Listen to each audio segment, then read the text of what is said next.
everybody. Welcome to the Hallmarkies podcast. And today is going to be really fun. We're putting on our spooky hats today, and we're doing a little bonus episode where we're going to be ranking some Disney scares. So, some more scary movies from the House of Mouse. And it's going to be fun for October. And I'm film critic Rachel Wagner, and Terry's here. Hi, How are you doing? I'm pretty good. How are you? That's good. Yeah, no, I'm good. I'm good. It's overwhelming with everything to cover in October for Hallmark, but I'm excited too. Yes. But the reason why I wanted to do this episode is over on my channel.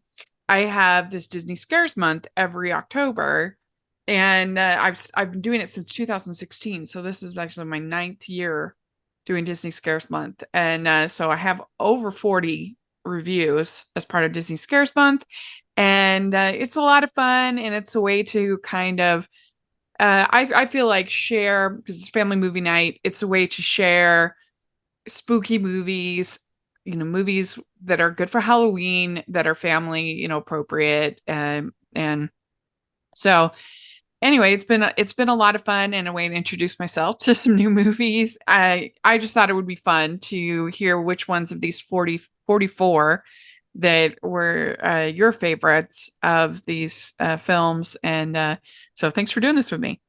It was fun. Hmm. I had to like really think because it's been a while since I watched some of these, and I was like, yeah, Hmm. I remember this. Yeah. And overall, I'd say it's a pretty good group.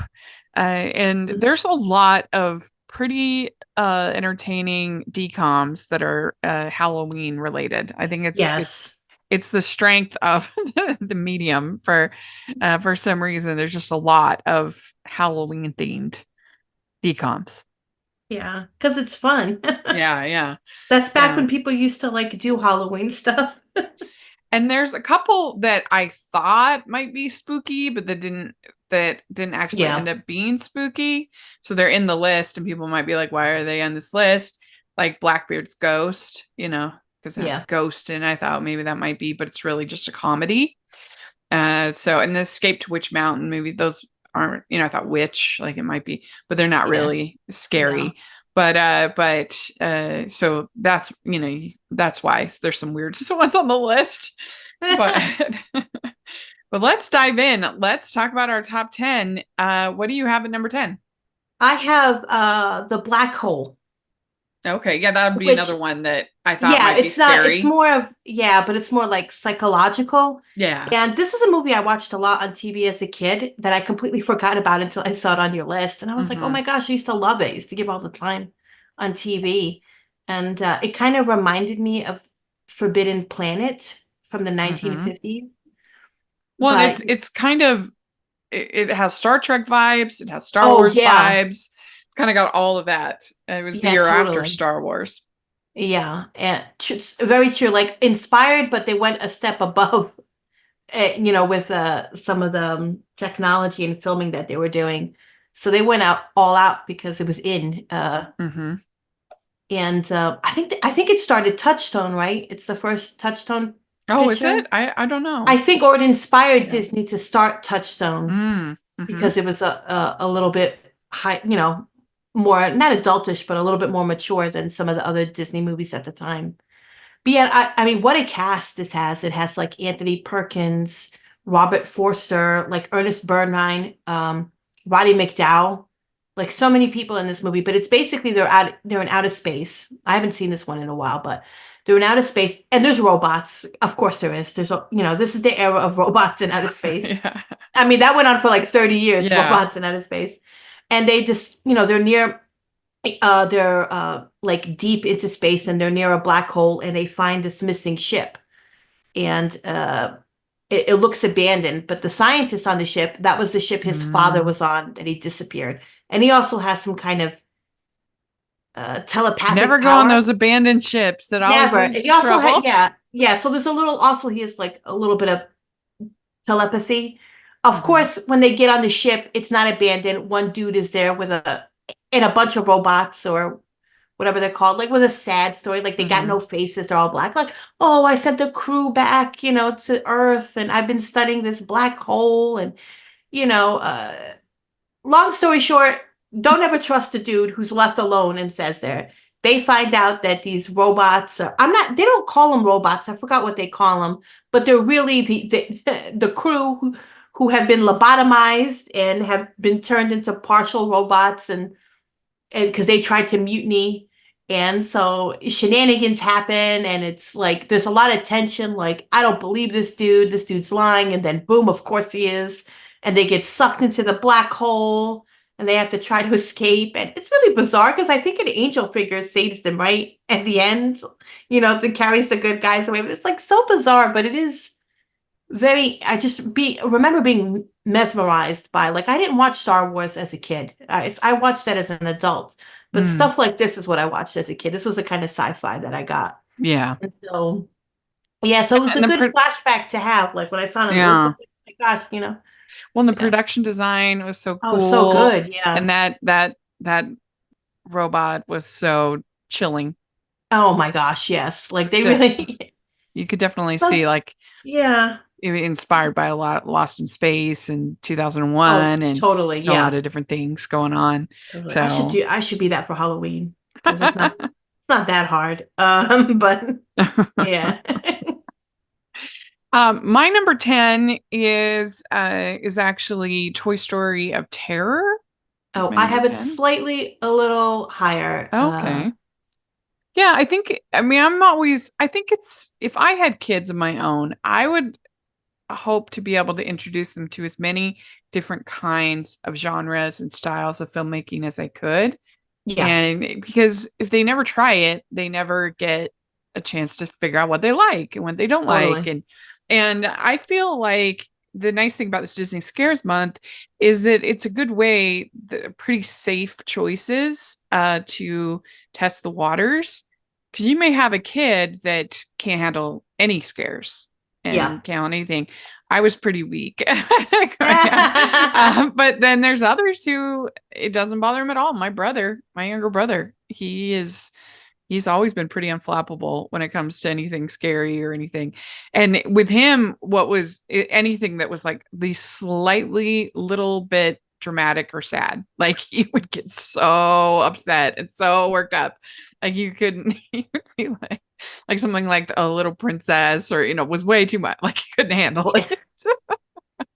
My niece was like that for a while. Like I went to take her to see Wreck-It Ralph 2, and it broke her. She was crying at the end. Yeah. And I was like, oh no, what am I gonna do? Not anymore. She's not like that anymore. But at a time, she took everything to heart, Yeah. And so I think that this Toy Story of Terror would be a great way to kind of test the waters, because it experiments with a lot of different kinds of scares. It's got jump scares.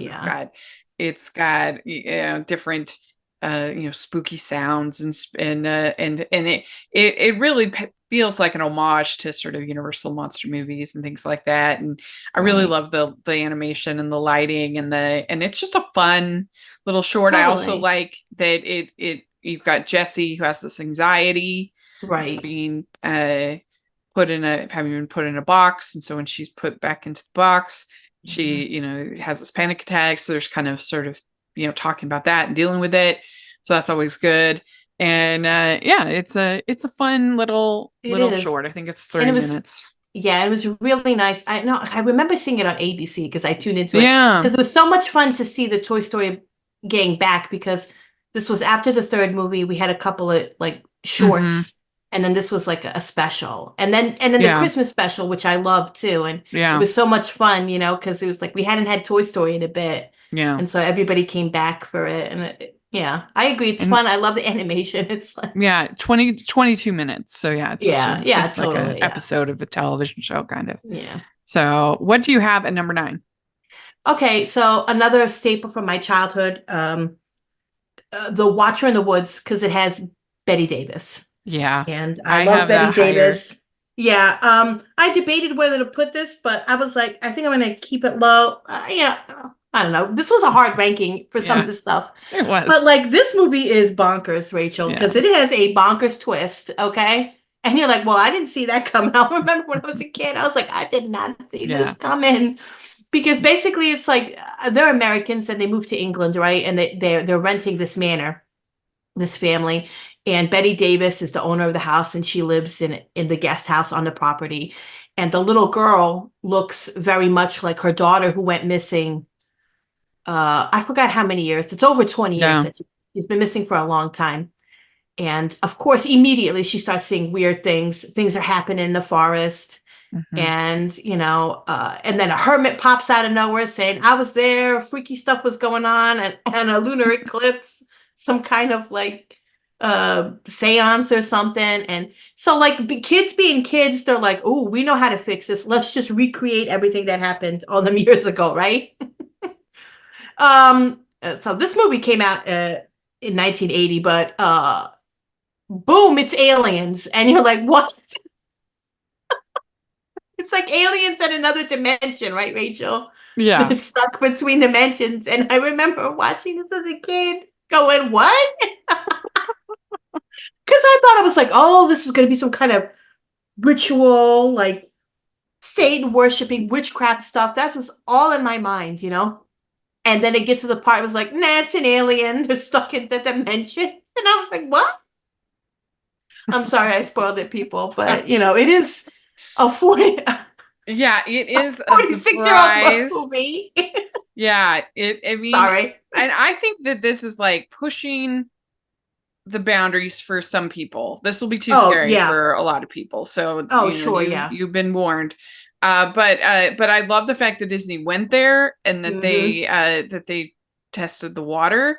This is when Ron Miller was the CEO of Disney, and he really was trying to like push some like darker, something like the black hole, like Watcher in the Woods, Yeah. another one that I'm going to bring up later on, but even the Black Cauldron, all that stuff.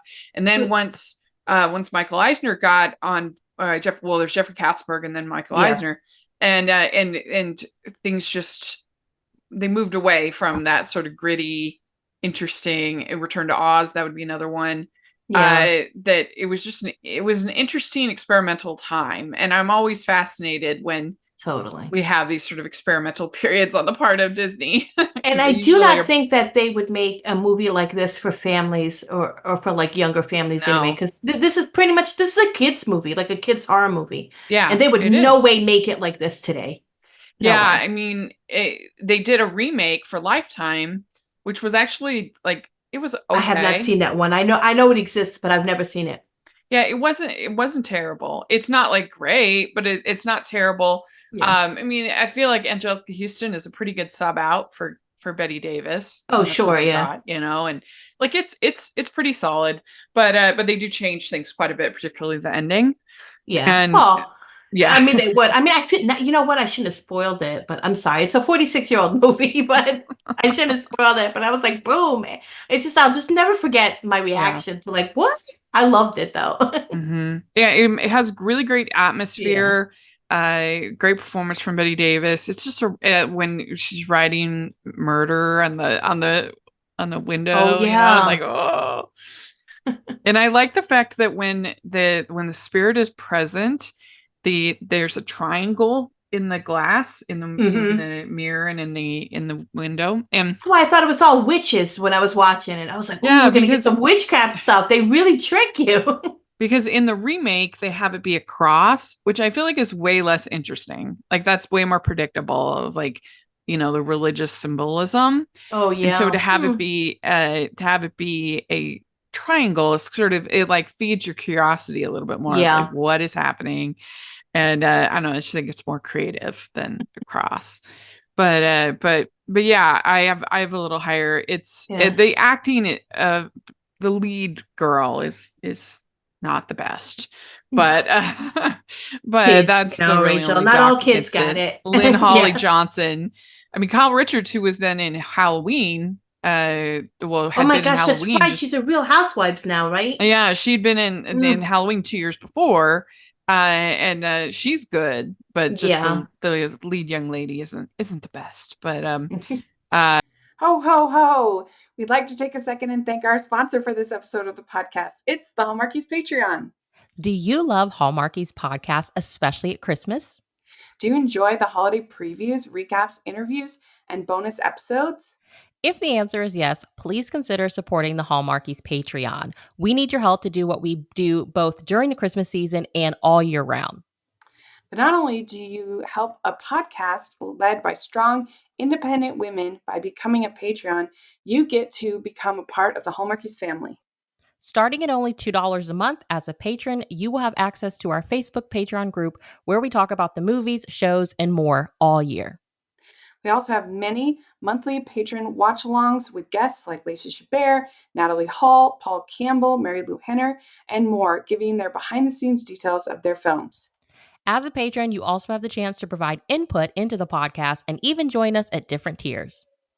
So this Christmas season, spread some cheer to the Hallmarkies Patreon and become a member today. You won't regret it. Go to patreon.com/Hallmarkies to learn more. That's patreon.com/Hallmarkies. But it's a really solid little horror movie that I think could transition and help people kind of get used to the genre. Yeah. And I've reviewed it twice on my channel, once for Disney Scares Month, and then once in a collab with Lee from Drum Dums. He does all horror on his channel, and so that was kind of fun we become friends. And even though we make really different content, it was fun to collab on Watcher in the Woods. And so anyway, I have a lot of Watcher in the Woods coverage on my channel. It's been a while since I've seen this movie. And if I had rewatched it more recently, I'd probably have it a little bit higher on my list. Yeah. But I was like, this needs to be available somewhere. Yeah, but it's a really strong group of movies. So I understand. When you're younger, you don't notice bad acting or like questionable acting. When you're young, you just absorb everything in. Yeah. It has to be extremely bad for you to go, wait.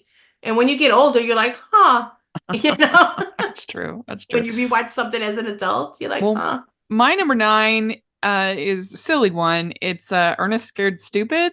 I have number 9. Oh, yeah. That almost made my cut. I really thought it was funny. I think I had watched the Christmas one, but I watched it. We did a 1991 Disney ranking, me and my friend Stanford a while back, and so I watched it for that, and I laughed a lot. I thought it's very silly. This is like a very slapstick camp. Yes, it is. And I think if the Ernest character is for you, and if you think it'll be funny. This is towards the end of Ernest's run, I believe, like his later films. Yeah. Yeah, I laughed a lot. That's all I can say. I really enjoyed it. Yeah. Yeah. This movie I saw in the theater with my best friend, which was a whole nother story of how we end up youngins. Okay, so we didn't have a theater next to us, and my best friend and I just decided one weekend we're taking the trains to go to the mall because the theater was in the mall. And so we could have just left without telling anybody. And back in the day, younglings used to wait in line to see if you could get a ticket to the theater. You didn't pre-buy anything. They used to have this giant board. I don't know if you've ever had it was like almost like when you go take a bus or a train, and it's like a ticker, and they would have the name of the movies with all the hours that were available, and then it would say, sold out or whatever. And we were waiting forever online, and the movie we wanted to see, I can't remember, was sold out. And we only had like a limited amount of time before we had to go back home and say, hey, we didn't do nothing today, right? So we were like, we came all this way, we're watching something. And we watched Ernest Scared Stupid. We were so angry. Rachel, we were tweens. We shouldn't even been doing that, but we did it anyway. Yeah, we were so angry. Lost. Like, we used to go to the movie theater with no idea what we're seeing. No idea. We were so angry. We didn't even know. Like, unless you happen to have a paper, you didn't know what was playing. And so it dropped off. And that's why you ended up seeing some of the horrible movies. Totally. And I discovered so many movies that way, some bad, some good. But we ended up having a good time with this movie. Like, we were so angry, but then our mood lifted up. But yeah, I used to wait on these. Sometimes there were long lines, and you would look at that. Okay, we can make it. And then the sold out sign popped out. Oh, yeah. But like, that is completely lost to this new generation because you buy everything now. That's true. Yeah, like. That's why people used to wait in lines like for big movies. Yeah. Which one were you hoping to see? I can't remember. I can't remember. It was so long ago. I can't remember. But I do remember that this was like, no, we came all the way here. We rode multiple trains to get here. We are going to see a movie. That would especially happen to me at the Dollar Theater. We had a Dollar Theater, and so we'd go hoping to get into a particular film or see something fun, and then with the one we had hoped for, it was almost always sold out. Always. So. That is like a lost thing. Like people just don't understand that. It's true. There's really funny Seinfeld with that where Elaine wants to see boxed lunch. Yes. Like, but look, they're all in lunch. Oh, I kind of miss those days too. Like it was just like, let's go to the movie and whatever's playing at whatever time is what we see. Yeah. And then we had Mr. Movie Phone too, where we would call and get the hours. But it was like you would have to make sure, if you got there was still tickets left. I mean, what a time. Yeah. What a time. There's something, it's like a lost thing. I think like we're 100 years old here. Yeah, but I think that's why people think that the movies aren't that like, it's not that special, like I can, watch on a big TV in my comfy chair, but it used to be a struggle. And to make people feel really old, my best friend and I used to go every weekend to the movies when they finally got a movie theater near where we lived. We used to take a bus. Rachel, it was $5 to take a bus to there, buy a ticket, and then go back home. So we'd have a whole afternoon on $5 to see if you could do that today. And sometimes we'd get popcorn if we wanted it. $5. That's all it was. Yeah. Crazy. That is funny. My gosh. I'm so old. Oh, anyway. Well, what do you have at number 8? I have, speaking about being too old to enjoy a Disney Channel movie. Well, I wasn't 18 yet, but I have The Tower of Terror. Yeah, it's good. I thought about that one for my list. Yeah, I think I watched this when it premiered on Disney. I'm not sure how I was. I think I was sick. And I was like, oh, it's Steve Guttenberg. I'll watch him. Right. And I always used to like Kristen Dunst, yes. And she's like a child in this, but I remember her stuff. And I was like, oh, I'll watch this. I guess we were around the same age almost. But yeah, it's based on the Tower of Terror ride. She's his niece, and he was a reporter. He worked for, or he had some kind of relationship or worked with Nia Peoples. And like, there's so many people in this movie too. And if some old lady goes, you gotta, because he fakes all these pictures for tabloids. And I don't even know if they have those type of tabloids anymore. Do they? Yeah, they used to be like, like alien sightings and all this stuff. And it used to just be all made up. And we used to read them on the supermarket lines to like laugh. I don't know if those exist anymore. But yeah, and so she's like, no, I believe you do this. Come to this tower. And like, it really is like the ride. I'm so glad this ride still exists in Florida. It is an amazing ride. There's a wonderful story of my niece who made a grown man sit back down laughing after it was done because I asked her if she was okay. And she said, no, I had 3 heart attacks. And this man was giggling so much because she was so like, stretching out her hands and putting her hand on her chest. I had 3 heart attacks. Why did you make me ride this? But it is like the ride. It's a really fun movie. Yeah, some exteriors. And basically it's haunted and it's really haunted and they've got to find a way to help these ghosts move on.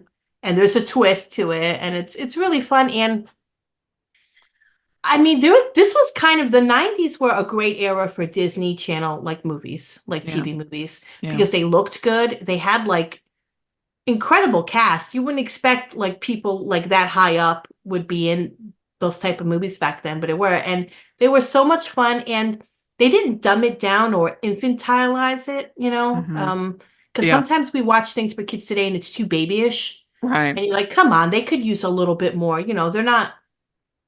That's what I was thinking about with this The Wild Robot, that one of the things that really impressed me about it is there was no attempt to really placate to kids in The Wild Robot. Exactly right. It was just very like, it was just a good story. There was no like cracking sidekick or, I mean, there is the Fox character, but he's not like that, and so that it was just kind of impressive. And I think kids are a lot tougher than when you would think, I agree. Yeah. But I mean, this movie isn't super scary, but I think it's clever with how they write in the ghost. It has its moments. It's clever how they write the ghosts in and stuff, and how they pop up and how they work. And I just love how the ride is there. And I love when Disney does that, when they actually incorporate their real lives. I wouldn't mind. I'm surprised that they've never made like they've never attempted to do this, like the Haunted Mansion, like actually make a good, like. Well, I mean, that's the thing I was going to say. Isn't it crazy that they've tried 3 times to make Haunted Mansion movies, and none of them have been as good as this made for TV Tower of Terror? No, it is true. Though I did not mind the most recent Haunted Mansion. I didn't mind it. It wasn't great, but it is. This one is far better than any of those. Like this might be their best ride movie. My favorite better than Jungle Cruise. Well, I mean, the original Pirates of the Caribbean is probably my favorite ride movie. But yeah, this would be up there though. I did a ride ranking over on my channel. Ride movie ranking. But yeah, it's up there. I probably, if I had to pick a Haunted Mansion movie, I'd probably pick the Muppets one, but it's still just kind of that's too much Pepe, man. Yeah, no, it's true. It is too much absolutely of him. Like, you could have just done. Where's Rizzo? Put Rizzo up in there. I don't understand this attempt to swap Rizzo with Pepe. Because that one isn't that. Oh man, Rachel, and I think I don't want to put it out there because then somebody will get, because every now and then you do hear they're working on a Tower of Terror movie. Every now and then you hear it. It never comes to fruition, but I'm almost worried now if it does. For me was so boring. It just wasn't for me. But my number 8 is where I have Frankenweenie. Oh, okay, yeah. Almost made my cut too. This is the full length, because there is a short as well that Tim Burton did in the 80s. Yeah. And that's a live action. It's not a stop motion. So this is his full length. And I love the aesthetic of it, the black and white, the Universal Monsters movie, homages throughout. It's like set in the 50s. It's really great. Yeah, the great music, great vocal performances are all really, really good. And it has huge heart and soul. This boy missing his dog and very sad, and so the whole thing is just really sweet, and it is sweet. I think it's kind of underappreciated as an animated film. I did too. I remember some people when it came out, like giving it some slack. Oh, it's not as good as the short, and I was like, but it's different and it's updated in a sense. But I think it's really fun, and I always like it when he goes back to stop motion. Well, and I just think that Burton is better when he's, for the most part, when he's dealing with his own material, his own ideas. He's been in adaptation hell for the last 20 years, and there's been very little that has been watchable, in my opinion. And now with this Beetlejuice, which I thought was pretty fun. Oh, I loved it, like the animation in that too. That came out of nowhere, and I was like, yes. It's true. I was like, thank you. I mean, it's so great. I loved it. It was I enjoyed that movie. I was so glad I did too. Turned out as good as it did. And I was like, thank you. I mean, he has some good adaptations, like Big Fish and yes, and I like his Sweeney Todd quite a bit, but he has so many bad ones. I almost broke up with Tim Burton over the Dark Shadows. It was movie. So bad. I was so insulted because I did break up with him. I did for a while too, because I love Dark Shadows. Yeah. Like I watched the reruns because obviously it was a soap opera, but it was so culty and popular. The reruns used to give on the Sci-Fi Channel. I actually have the box set. It comes in a giant coffin, Rachel. Yeah. All the episodes, even the first year of that show, which does not have Barnabas on. Barnabas comes in year 2 to help raise up, to make it different. They had new people. They kind of retool. It was always kind of a haunty-ish show. It had like murder mysteries and people locked up in attics and stuff, but it kind of went more sci-fi-ish. Well, there was always a witch in it, but like, so I was like, yes. And I was like, they did not trot out, because some people make cameos in there from the original, who were still alive from the original Dark Shadows. And I was like, no, sir, no. I was like, no. It was so bad. It was so like, I was clutching my Dark Shadow books and like rocking, and and his Planet of the Apes, his Alice in Wonderland, his Dumbo. I have a story. I mean, this is a tangent, but I remember when Planet of the Apes, this is years ago. It came out in a box set on DVD. It had all the Planet of the Apes movies, and it had the new one by Tim Burton, and I think it even had the cartoon series on it. It was this massive box, and I could never afford it because I love the original Planet of the Apes movies. But I knew people who had gotten it, and they threw out the Tim Burton DVD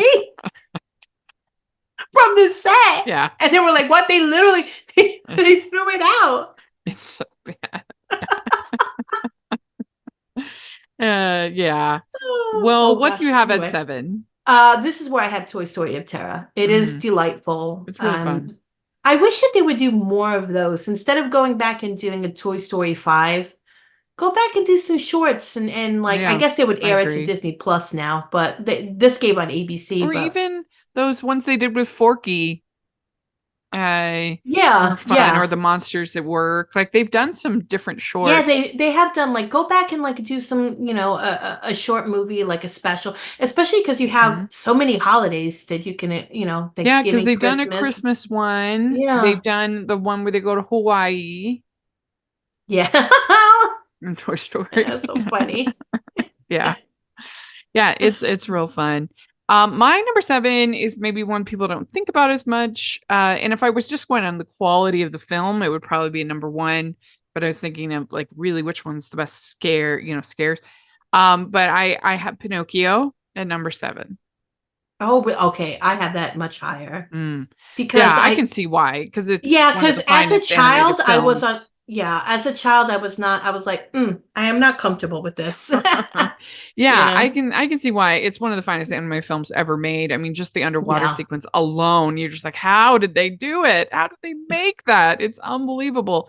And everything on Pleasure Island is so terrifying. So terrifying. And the coachman is so scary. And the thing that's like especially terrifying is there's no sense of retribution at all. There's no punishment. There's no they just escape barely. But there's I think it was Timmy or whatever that's being sent out to the there's that whole group of kid donkeys that haven't transitioned all the way. They're only halfway. I don't want to be a donkey. Oh my gosh. I only started to really appreciate Pinocchio as an adult. Yeah, me too. It's like, and my sister too. Like, I remember after my nephew was born, and I went over to my sister's apartment, and like I made a bed on the floor, and I was over there, and we ended up watching like Willy Wonka, the original one, because I always used to think that was an acid trip, and I was like, oh, it ain't bad. And then we watched Pinocchio, and we were like, this ain't bad either. So like, I think like. It's good to like revisit some of these movies that you loved as a kid to reevaluate them, but it is like so good. It is, and of course, Jiminy Cricket, and and like he's become such a figure for Disney. I kind of love how it doesn't really make sense, and they don't waste time like explaining things like they would now. Like the fact that you have Gideon, you have an anthropomorphic cat walking around with a hat. Oh yeah. And then you have a regular cat that's Geppetto's pet. So what's happening in this world? They don't care. It's just creativity and the whole stuff with the whale. Oh man. Oh, Monstro, visually, terrifying. Yeah. It's terrifying. I was like, oh no. I will stick to Sleeping Beauty. Did you watch the Zemeckis one? Oh my gosh. No, I have not watched that one. I know that I always threatened that we should do a live action like Disney ranking. But then I just think of like I have to watch that that Peter Pan one, and I have to watch this Pinocchio one. Then I think of all the ones and I'm like, no. I know you'll never say yes, Rachel. No. Which is why I always throw that in. I have done it before on my channel. So I put a link. I've done it. But I legit think it's in the contention for the worst things that Disney has ever made, in the whole history of their company. Yeah. My niece saw it. Atrocious. I think my niece saw. I was like the new one because she was at a sleepover with her cousins, right? And I was like, yeah, we watched Pinocchio on Disney Plus, and I was like, the cartoon. She's like, no, with people. And she goes, it was all right. And I looked at her and I was like, are you sure you watched the right Pinocchio? And I'm like, I don't know. And I was like, oh, leave her alone. She's like 10 years old. Like, what does she know, right? She's 10. Did you see the Del Toro one, stop motion? It's not Disney, but no, on Netflix, right? Yeah, Netflix. I did not finish it. I watched it. I was a little too sad, but it is. Oh, yeah. It is good though. He deserved to win that Oscar for that one. Yeah, I liked it. Yeah. Today's episode of the podcast is sponsored by Acorns. Investing can feel intimidating, and most people don't know where to start. I remember when I first started investing, it was very overwhelming. That's where Acorns comes in. Acorns makes it easy to start automatically saving and investing in your future. Acorns is an app that recommends an expert-built portfolio that fits you and your money goals, and you don't need a lot of money or expertise to invest with them. In fact, you can get started with Acorns with just your spare change. Head to acorns.com/hallmarkies or download the Acorns app. Start saving and investing for your future today. This is a paid, non-client endorsement. Compensation provides incentive to positively promote Acorns. Investing involves risk. Acorns Advisors LLC, an SEC-registered investment advisor. View important disclosures at acorns.com/hallmarkies. Head over to acorns.com/hallmarkies or download the Acorns app to start saving and investing for your future today. That's acorns.com/hallmarkies. What's your number 6? This is where I have the Runaway Brain with Mickey Mouse. I rewatched this on YouTube. It's really because it's really fun. It's so funny, but I was rewatching. I was like, "Ooh, look at Minnie with a green bikini on," you know. But it's just like when it came out, it was very controversial. People were really upset. Like, I do. Oh, this twisted version of Mickey Mouse. Disney sold out. All this stuff. I know, but look at the new Mickey Mouse shorts where the Goofy looks like Goofy looks like he could go into your house and kill you in the middle of the night. He's disgusting looking. Like, you know, I love those new animated, like the animation style and stuff, new shorts. But they were complaining about this. But like, look at what we got now. This is like nothing compared to that. Well, the part of the problem is that Disney is obsessed with canon right now, and so like everything has to be part of like a bigger, thing. Every ride has to be part of like a bigger story, and it's very annoying. And so you couldn't just have a one-off like this that's just kind of experimenting with our characters. Not anymore. And it's so exhausting. And this is basically a Frankenstein version of Mickey Mouse. It's really fun. But he can't.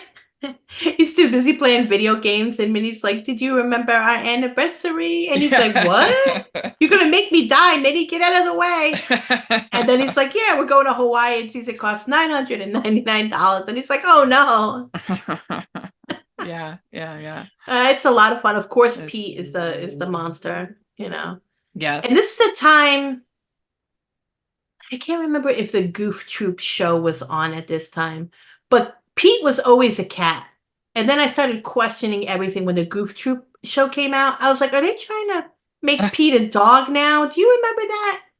I thought he was a dog. No, Pete has always been a cat. But they like made him more dog-like in the Goof Troop TV show. He is a cat. If you go back in the black and white ones, he looks more cat-like, cattish. But Pete is a cat. Shall we Google it right now? Hold on, Rachel. No, I'm looking it up. Yeah. Pete's a cat. He's a cat, huh? That's so funny. But like this is the era where they tried to make him look more doggish, and he kind of still looks that same way, but yeah. Cats and dogs don't get along, Goofy and but I love Pluto. He's in a small role in this, but like Mickey and Minnie, it's very, very funny. The animation is great in this one. Minnie's wearing a bikini, which is great too. Like, go Minnie. Yeah, Goof Troop was. I don't know if it was around the same era. Goof Troop started in 92 and lasted until 96. So right around the same time as this. That's why he looks more doggish. Because I thought his wife was a dog in that show. I'm working by memory. It's been so long since I've seen it. And so I was like, are they changing Pete into a dog? And so this was, anyway, but this is a delightful little one. And I don't know how Pluto feels every time he looks at Goofy, because Pluto is a dog. that a mouse owns, and Pluto is like a Right. talking dog, you know, so. But listen, I love Mickey Mouse cartoons, like shorts like these. These are a dime a dozen. You know how Yeah, they're he good. is a cat, an anthropomorphic cat. Yes, he is. Look at that. If you watch more of the old ones, the more the black and white shorts, he is more cat-like in that one, his behavior and stuff like that. But they've started to turn him looking into a dog now. Come on, guys. They did. So, it's true. but of course, Pete is a bully, so he would be the monster with no brain. Or Pete. Oh, that's funny. Okay, yeah, Runaway Brain is really cute. I mean, it's really fun. It's adorable. Yeah. My number 6 is where I have The Adventures of Ichabod and Mr. Toad. Oh, I have that higher. Yeah, yes. And I think especially obviously the Ichabod parts really do a good job of telling a classic ghost story. Oh, it's so good. This was like our childhood. Like every Halloween we'd watch this. The Headless Horseman. Yeah. There's no attempt to humanize or make Ichabod likable. Like it's just you just tell the story and you move on. And now I think they would do it that way. But you got, of course, Bing Crosby. Singing. Yeah, like such a cast. Yeah, like a voice cast. And then there's definitely some darker moments of Mr. Toad and his. Mr. Toad, though, what? This is another tangent, Rachel, but when I was in Disneyland, okay. Rachel, it was my mother, my sister, and me, right? We're online and we went to like the Peter Pan ride, like all these little rides that my mom would do. She was totally, and we went on the I love Fantasyland rides. Yeah, we went on the Haunted Mansion. We went on like the Pirates of the Caribbean. My mom loved that one. She was like, "Oh, it's just like the movie." But it's changed now. But so we went on the Mr. Toad ride, and it's like 2 people per cart, right? And so it was my mother and my sister in the first car, and I was like, I'll sit alone. I love that ride. Yeah. So we're going on, and so I sat alone behind them, right? So we're going through all this stuff, and I'm laughing. I was like, oh, this is a good, it's a good ride, looking like the movie. Like I love the Peter Pan because we fly above the city. Yeah. But I guess when we went in, they were training somebody on how to like run the ride. And this was kind of like later on at night. And I guess that's why they did it. So I'm sitting there and like the cart of my sister and my mother's way above me. And Rachel, the carts, like they have swinging doors at one time. Like, because you're in the car at that time, right? And you're going through it. And so the swinging doors, my cart crashes into the swinging doors that stay closed on my car. Oh, no. And then you get the flashing lights and the ride is a technical difficulty. We'll be right with you. And I'm in between these doors, crushing my car. Oh, that's funny. Laughing hysterically. And I was like, okay, this guy did they turn on the lights? So you got no. Okay. No, they didn't. Because sometimes when you have an evac, they have to turn on the lights. No, that's always kind of fun. We never got out. It was so hysterical. Then it started to move, right? And then I was like, okay, I'm slowly getting through the closed doors, and then it's stuck again. Like when you hard brake in a car, that's how it was like a few times. It's like every Disney fan's dream is to get evac'd off of No, we didn't actually. Yeah, we did not. Space Mountain. My brother-in-law, like he's like, never again. I almost lost my head, and I was like, you did not almost lose your head. But anyway, because that would be fun to see it. Yeah, we didn't have to we just sat there for a few minutes. Yeah, and then we just go. It was just the guy learning the controls, and he just. But me slamming into those funny doors. And having it like be stuck in the middle of those closing doors. I was like, this is the greatest thing. It's so sad that they got rid of Mr. Toad's Wild Ride in Disney World. So it's just in Disneyland. Oh, it's like they got rid of the Tower of Terror in Disneyland too. Yeah. Yeah. And so you can only go to Florida now for that one. And that was a delightful ride. It is still a delightful ride, still around. Yeah. I mean, I live in fear that they will take away the Indiana Jones ride. Well, no, I don't think they'll get rid of the Indiana Jones ride, but pretty sure that they are getting rid of the dinosaur ride in Animal Kingdom and putting the Indiana Jones ride in there. It's been so long. I would love to go back. It's basically the same. Yeah, it's the same vehicle. Oh, I know, but track. It's the same, but one has dinosaurs. One has tricked my mother on going on that roller coaster, Rachel, because we had been the year before, and we were like, and we took our mom. And we were like, oh, Mom, it's nothing. You just go in a car and you see the rolling. And she's like, all right. And we ended up sitting in the front seat. Uh-huh. And we're going down and my mother's clutching. And when we got off there, she's like, I'll kill you, girls. Yeah. I mean, it's a shame that like every park has to be the same, you know? Yeah. I mean, I guess that is one nice thing about having Mr. Toad just at Disneyland. Like, at least there's some things that are unique. Yeah, at least that exists. I mean, because that has to be like one of the first rides over there or something. I know it's now all the parks are just becoming the same. So there's no reason to visit the different parks because they're all the same. And I wouldn't even know, like, it's been so long because I don't go to I've only been to like Florida once. I've only been to Disney World once when I was I've been 12. more to Disneyland. Yeah. I would love to go back again, but it's so expensive. But it's probably looks 1,000 times different. Yeah. And I wouldn't even bother with Star Wars Land or Marvel or anything like that. I just go to fantasy. I just want to ride some teacups, you know, and maybe go on the Haunted Mansion ride because I love that ride, you know. Yeah. But even then they've changed the rides themselves. They've updated them. Well, if you ever do go back, just go to regular Disneyland. Don't go to I would say it's probably cheaper. California Adventure. Yeah.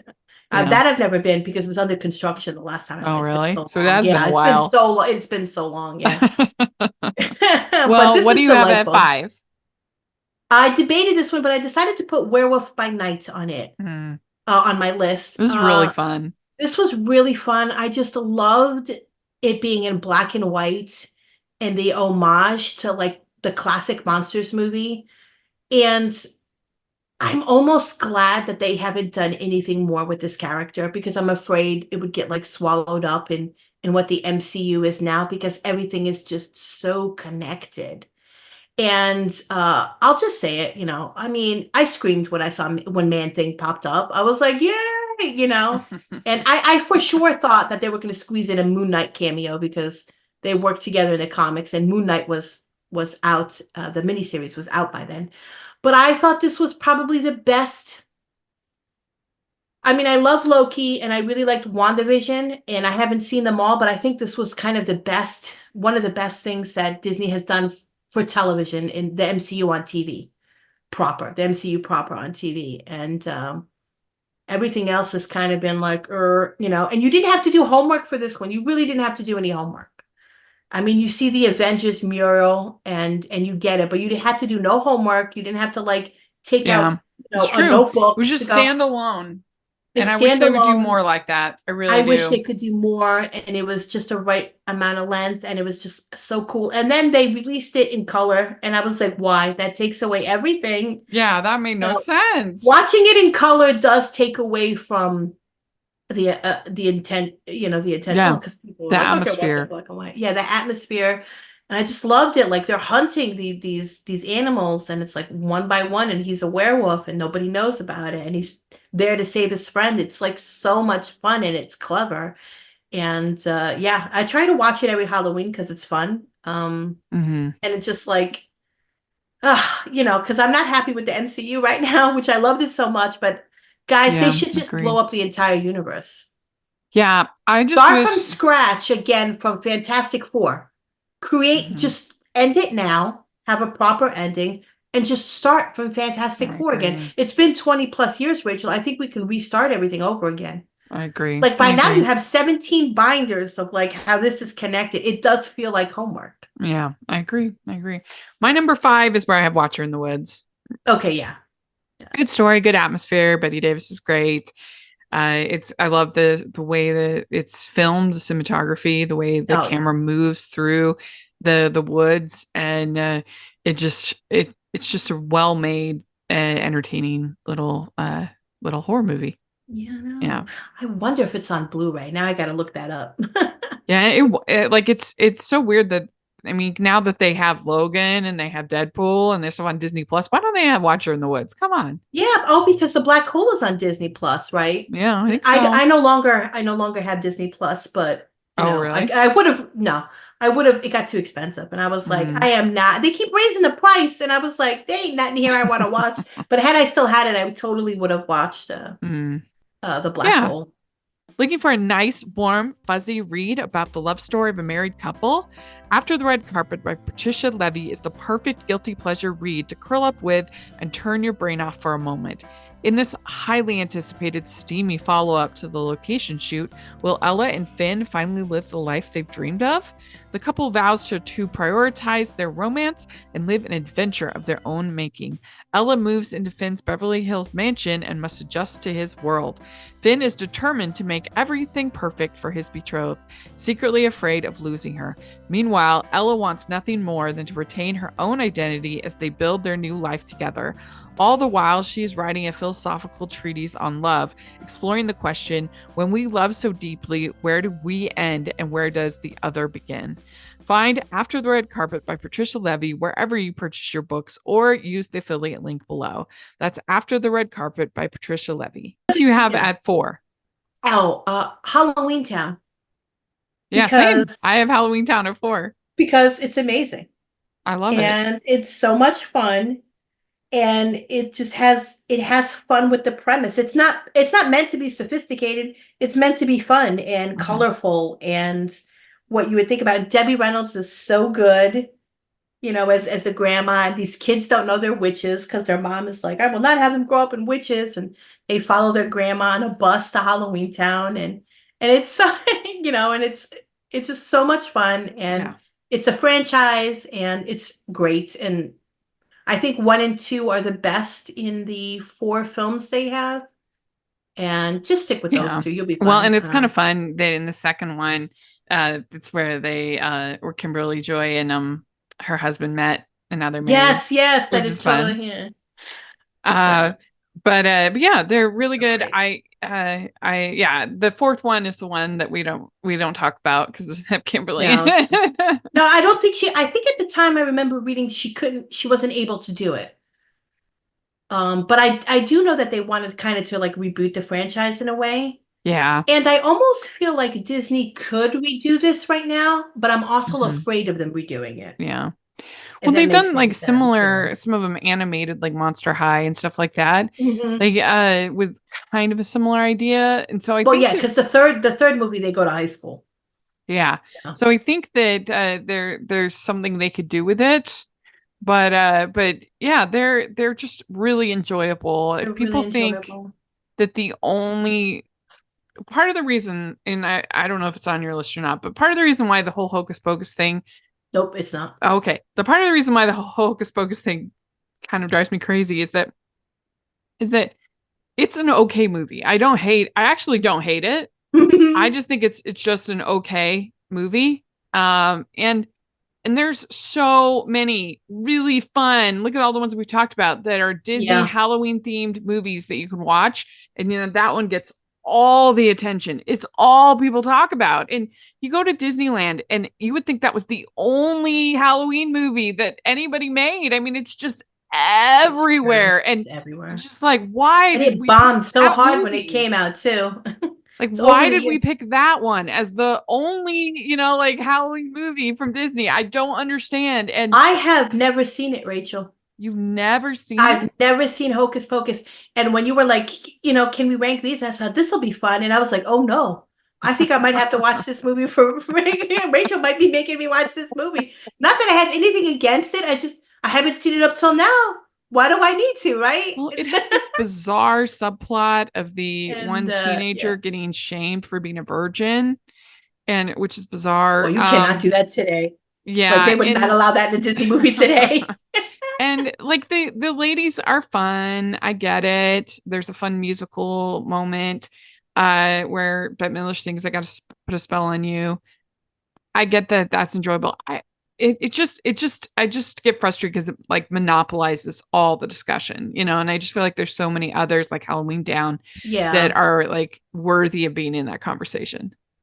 But I will say that if like, when it's not called ABC Family anymore. Is it Freeform? Whatever it's called now. Oh my gosh, they have it so much. Yeah, when they have their 31 Days of Halloween, it's like Hocus Pocus so much. But they're starting to now put Halloween Town all the time on there as well. So if anybody doesn't have like, you can get it on DVD, but if you don't have like Disney Plus or whatever, like Freeform or whatever it's called today, will play that movie for the 31 Nights of Halloween. So you can have a chance to see that. But it is mostly Hocus Pocus and The Nightmare Before Christmas. It's intense. Let's see. So what do you have at 3? Monsters, Inc. Okay. Yeah. This one, I do really enjoy it. I should have probably put this on my list, but I debated it, but I was like, it's so great. The voice cast is so great. Yeah, they've got the such scares. Good chemistry. Yeah. And it, like the whole thing of like, I'm tired. Like I need to reevaluate my life. I'm tired of scaring children. It's like so funny. Yeah. And I think it's a very imaginative and creative the way they think of the doors and going into the kids' rooms and scaring them up. And boy, man, you can, if you look up who is Boo, have you ever seen the Disney conspiracy videos of how they try to tie in all the Disney movies? All these Disney movies sometimes have, the Pixar theory. Yeah, the Pixar theory, and like they have like little homages or little clues, like because apparently Boo is the door, witch from Brave. Yeah, it's from Brave because of the door, and I was like, maybe like you go into a rabbit hole, guys. It's fun. But I mean, I think the animation's great. I've never seen the sequel, which is a prequel of them going to college. But I just think that this was so much fun, and man, I don't know. Yeah, I mean, I love those characters, and it's such a good friendship story too. Yeah, so it's really good. My number 3 is a very obscure one that most people probably haven't heard of, I haven't seen, but it is on Disney Plus, so you should check it out. It's called Mr. Boogedy, and this is from the 1980s. It's under an hour. So it's a featurette or whatever, but if you want to introduce your kids to sort of the classic tropes of the genre of horror, this is a good way to do it without it traumatizing them or being too scary. These people, they move into this haunted house, and there's this Mr. Boogedy, and then there's Mr. Boogedy's Bride sequel. Yes, for years I thought these movies were a fever dream of myself that I had, because I was like, do these really exist? But they've come back on Disney Plus. Yeah, and I was they're really fun with like practical special effects and really great sound effects and great atmosphere and get that kind of campy, old school sort of scares and it's I think people should check them out. They're really fun. It is. Both of them. Totally. They are enjoyable. It's a good. You'd heard of that? Mr. What? Boogedy. You'd heard of it, Mr. Boogedy? Yes, I did. I thought they were fever dreams when I was younger. Because they rarely gave. I'm assuming I must have watched that on The Wonderful World of Disney. Because we did not have the Disney Channel growing up. And I've watched so many things. I mean, the Disney Channel didn't really exist until, the first DCOM wasn't until 1998. You're right, yeah. I must have seen it on there, yeah. They had a, in the late 80s, early 90s, they had that it was a competitor to HBO. They had a Disney Channel, but it wasn't. I remember that. They had great expectations, and it wasn't like Disney like we think of Disney now. No, it was it's a place to put their catalog in, like their old. I remember that. Yeah. Yeah, and so Mr. Boogedy, it was a short film in 1986. It aired as an episode of the Disney Sunday Movie. Oh, that's all the same thing. Yeah, that's right around. Yeah, it's all because they rebranded it. That's and then the sequel, Bride of Boogedy, aired in 1987, so the next year. Yeah, and they're all directed by this guy Oz Scott, and he just had a really cool sensibility to him, and I wish they would bring that back, The Wonderful World of Disney. Like sometimes they do, but it used to be such a thing. It was on ABC where we just go on Sundays to sit down to watch what Disney had to offer. Like they used to have great TV movies, like the teenage boy who was a robot. I can't remember that one. There was a trilogy of those movies. Yeah, and they do it every once in a while. Yeah. The last time I watched it was they had Encanto on The Wonderful World of Disney, and the only reason I watched it because I can watch, I have Encanto. The only reason I watched it was because they were also airing Once Upon a Studio, that short. Oh yes, I remember. Yeah, see, they rarely do that anymore. Yeah, and they had Kelly Ripa introducing it and everything, and it was so odd because I don't understand why they had it introduced and premiered there instead of instead of, what was the movie? There was a movie. Instead of having it be the short before Strange World or whatever, I can't remember whatever movie it was, because more people probably watched it or on Wish. TV. I mean, it really would have made sense to have it before Wish, because Wish is all this homage to 100 years. So having Once Upon I mean, I guess the reason why is because you don't want to realize how like not good Wish is. I think more people saw it on TV than. But it was just surprising that they didn't use it. And that one made me cry, Rachel. How dare they make me cry? Yeah. Can't believe I was just surprised they didn't use it as a tool for a movie. Yeah, no, exactly. I would have, because you could promote it and people would want to see it. But did they? Was it in Encanto or was it the other one where they had the where people were so upset? They were so incensed that they watched a 30-minute Frozen Christmas special. It was before Coco. And I was people were very upset. I was like, cry, people, cry. I was like, can you imagine being that upset that you got an extra 30 minutes? Like, I didn't understand that movie ticket. People were so upset. I didn't get it. I'm like, why are you upset? I was like, why? Because we used to have that all the time. All the time, we used to give like short films before. Mickey and the Three Musketeers, Mickey's Christmas Carol. We're all 30 minutes or close to it, and we used to have shorts like that. How dare you? How dare you put that before my movie, right? Like, I was with the price of movies, it would be amazing to watch a 30-minute short. Mickey, I just loved it though. Mickey and the Pauper, that was before. Like, I didn't understand why people got so upset about it. It's so bizarre, but But they ended up taking it down because I know, because people saw. And can you imagine, Rachel, to complain so much about that? Definitely first world problems. Yeah. What do you have at number 2? I have The Adventures of Ichabod and Mr. Toad. Yeah, this is really just a staple of my childhood. I loved it I still love it so much. I still think the animation is great. It's just an era of Disney, a classic era of Disney that was, just so much fun. Good. And I think they do such a great job with the Sleepy Hollow story and making it accessible to kids and scary too, because I don't know if they would do it the same way they would do it today. It's like we're so afraid to make kids to just, I don't know, because kids are a lot tougher than we think they are. But like if and they're like, well, we can't scar children like when we were kids, because a whole bunch of things scarred me when I was a kid, I guess. But I don't know. It's just, this is really a lost art. It really is a lost art form. And it's so great to see. Wonderful voice cast too. Yeah. That's a good choice. My number 2 is where I have Don't Look Under the Bed. This is, like I said, there are a ton of DCOMs that are like Halloween themed. And this one is one that I think is kind of slept on, and I wish got more attention. It's really good.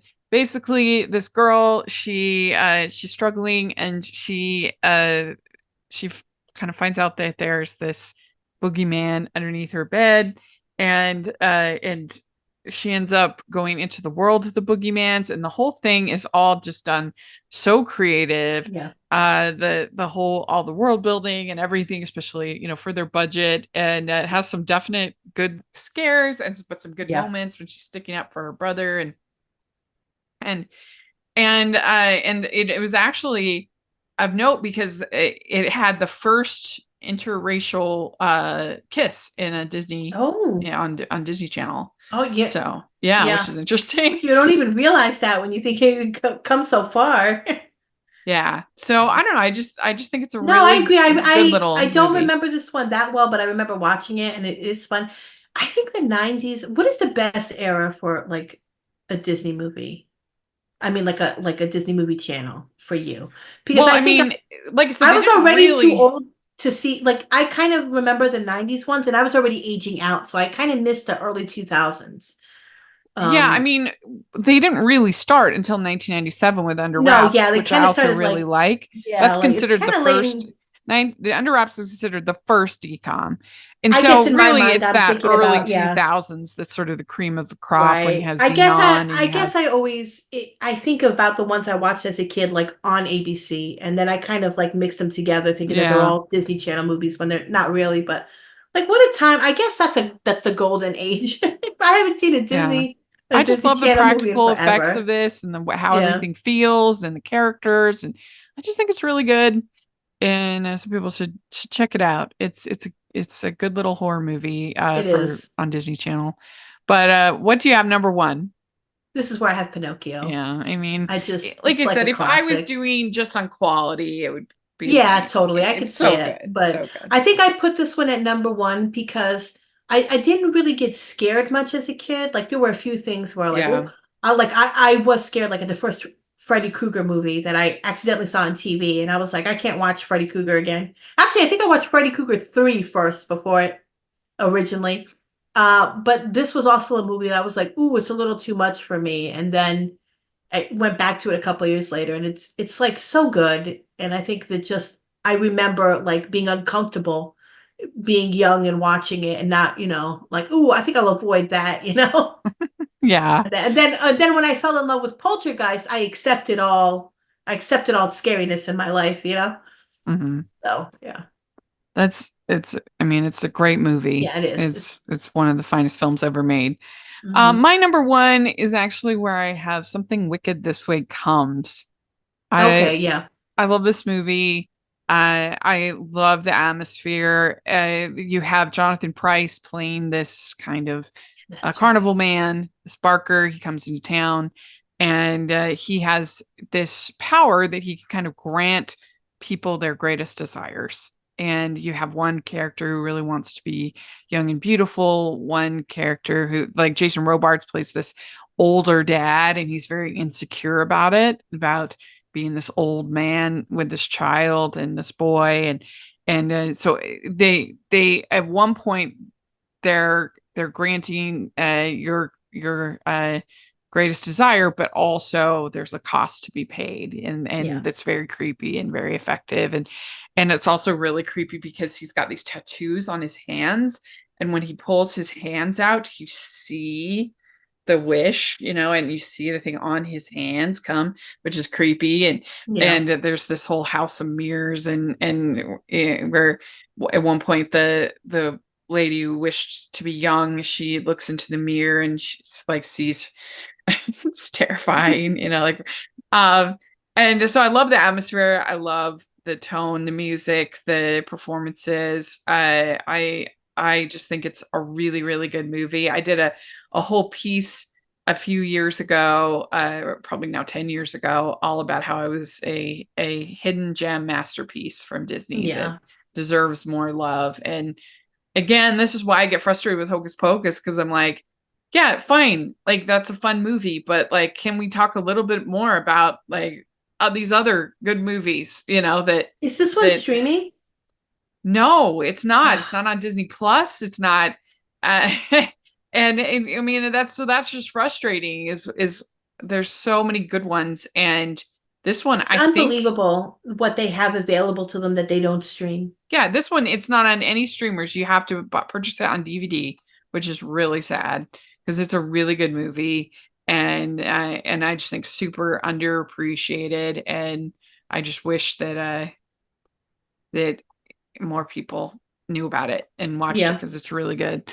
So that's my number one. And so this was fun. Thank you so much for doing this. I really appreciate it. Fun. No problems. Let us know what you think. And don't forget that we have the bonus for the patrons, additional picks over there. So you want to sign up for the Patreon. We've got lots of fun perks coming up for you with watch alongs. We have Carly Smale coming on, and we're going to be watching Snowden Christmas with her. She wrote it. So that's going to be super fun. I do everything I can to make the Patreon worth your investment. But Terry, where can people follow you? At Flurry Heaven on Twitter. Great. And you can find me at Rachel's Reviews, all over social media, iTunes, YouTube, and on Rotten Tomatoes. Check that out. Also, make sure you're following the podcast, Hallmarkies Pod, Hallmarkies Podcast, all over social media. I would really appreciate that. And if you are listening on iTunes, please leave your ratings and reviews. Really appreciate that. And if you are listening on YouTube, please give the video a thumbs up, subscribe to the channel. We appreciate that so much. And we have our merch store where we have some fall designs, and we're going to be getting some new fun Christmas ones coming up soon. So let us know what your favorite, and I'll put the link to our short list with all the, I'll put a link to the playlist of all of my Disney Scares Month reviews in there, and also to the short list. So if you want to make your own ranking, we would love to hear it. Just tag us, and we would love to see what you have to say. So thanks so much, everybody. We'll talk to you later. Bye. Bye.